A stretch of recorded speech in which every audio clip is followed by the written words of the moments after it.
Selamat datang lagi di sesi Kupas Tuntas Sumber Anda. Hari ini kita mau gali lebih dalam bagian awal dari Great Negotiators-nya Tom Buzor ya, khususnya bagian petunjuk dan kiat praktis. Ini isinya kan kumpulan tips dari pengalaman dia sebagai konsultan negosiasi bertahun-tahun. Nah, misi kita bareng-bareng nih, menggali kiat-kiat yang kelihatannya sepele tapi dampaknya bisa gede banget, yang bisa langsung Anda coba. Salah satunya yang paling dasar, tapi mungkin ya itu sering kelewat, kekuatan dari sekedar bertanya. Mari kita bedah ini. Iya, menarik banget ya gimana sumber ini langsung menyoroti hal-hal yang fundamental gitu.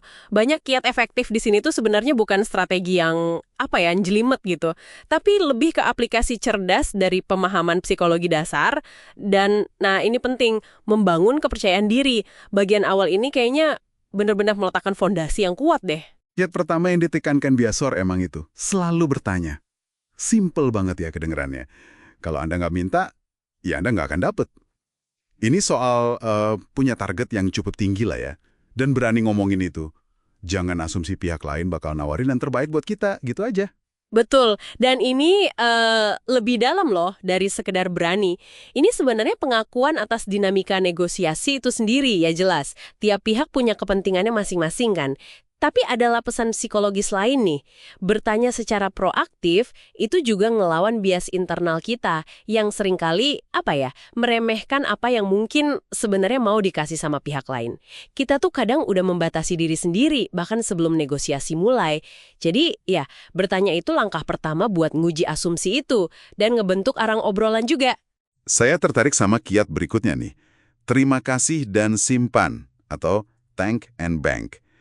Agak kontraintuitif ya kedengerannya. Idenya kan kalau ada tawaran, meskipun jauh dari harapan, jangan langsung ditolak. Pakai skrip kayak, makasih tawarannya, ini langkah ke arah yang benar dan saya hargai. Tapi ya, kita tahu ini alot dan jalan kita masih panjang. Ada lagi yang bisa dipertimbangkan gitu.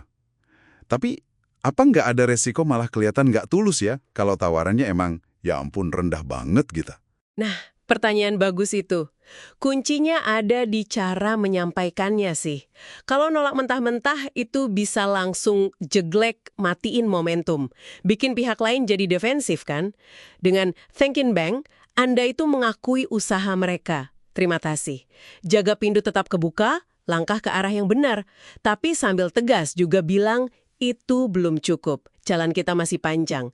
Ini menjaga obrolan tetap ngalir dan secara psikologis bikin pihak lain lebih terbuka buat terus gerak daripada merasa usahanya sia-sia ditolak itu aja. Jadi ini bukan soal pura-pura seneng, tapi lebih ke strategi biar prosesnya tetap jalan. Gitu. Oke, masuk akal sih. Terus ada lagi nih, penggunaan penangkal petir atau use lightning rods. Maksudnya, pakai otoritas pihak ketiga ya. Ini cara buat nolak atau netapin batasan tanpa bikin hubungan personal jadi rusak gitu kan. Jadi kayak nyalain pihak ketiga yang nggak ada di situ. Misalnya, saya sih pengennya setuju tapi aturan dari pusat bank komite, wah ketat banget soal ini. Iya, taktik ini cerdas banget, karena ini memisahkan Anda dari masalahnya. Jadi seolah-olah Anda dan lawan bicara itu ada di pihak yang sama, lagi ngadepin pihak ketiga yang susah ini. Ini ngejaga hubungan interpersonal tetap baik. Tapi, ini Buzor ngasih peringatan penting juga. Jangan pernah pakai atasan langsung Anda sebagai penangkal petir. Oh, kenapa tuh? Ya, karena mereka terlalu gampang dihubungi, kan? Nanti malah bikin Anda kelihatan nggak punya wewenang atau malah kayak sengaja menghindar. Gitu. Mending pilih pihak ketiga yang lebih abstrak atau lebih susah diakses lah. Oke, paham. Selain taktik interaksi langsung ini, Buzor juga masuk ke detail presentasi yang menarik juga. Misalnya, iris dan potong dadu atau slice and dice. Maksudnya, jangan cuma terima atau tolak paket penawaran gitu aja ya, tapi dibedah tiap komponennya. Seringkali ada ruang negosiasi yang ngumpet di dalamnya kan, kayak beli mobil gitu. Jangan cuma nego harga total, nego juga paket servisnya, aksesorisnya, atau bahkan waktu pengirimannya, dipisah-pisah gitu. Betul sekali. Dan ini nyambung sama dua kiat lain soal gimana kita ngasih sinyal. Pertama, pola konsesi menurun atau decreasing increments. Jadi pas Anda ngasih konsesi nih, jangan turunin dengan jumlah yang sama terus.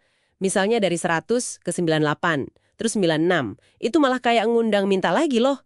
Lebih bagus kurangin besarannya pelan-pelan. Misal 100, terus 97, terus 95, 94, 93,5 gitu. Ini sinyalnya kuat. Anda udah dekat batas akhir nih. Wah, halus banget ya caranya. Terus ada soal angka itu sendiri. Gunakan angka real. Angka spesifik kayak 3,435% atau 9.850.000 itu rasanya lebih diperhitungkan gitu.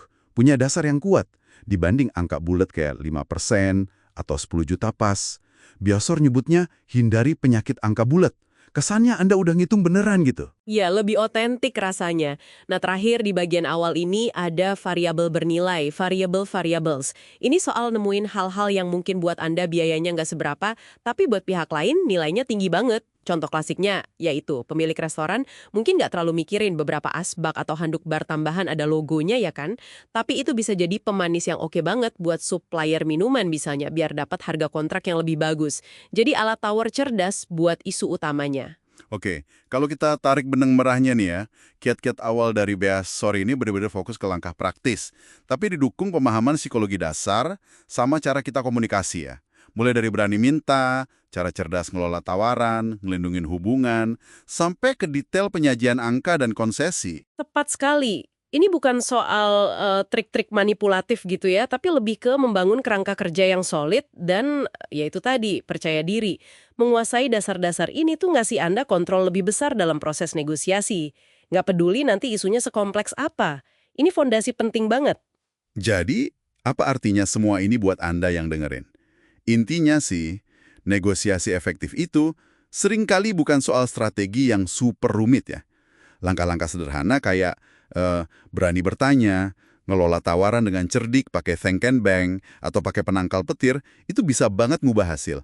Ini soal ngebangun kebiasaan dan pola pikir yang pas aja. Nah, sebagai penutup nih, satu pemikiran buat Anda renungkan ya. Dari semua kiat sederhana ini, mana sih yang paling menantang asumsi Anda soal negosiasi selama ini? Coba bayangin deh, kalau Anda komitmen nih nerapin satu aja secara konsisten, misalnya yaitu tadi, ngebiasain diri selalu bertanya, bahkan pas lagi ragu, kira-kira gimana ya dampaknya buat negosiasi Anda berikutnya? Potensi apa yang mungkin kelewat cuma gara-gara nggak pernah diminta? Coba dipikirin deh.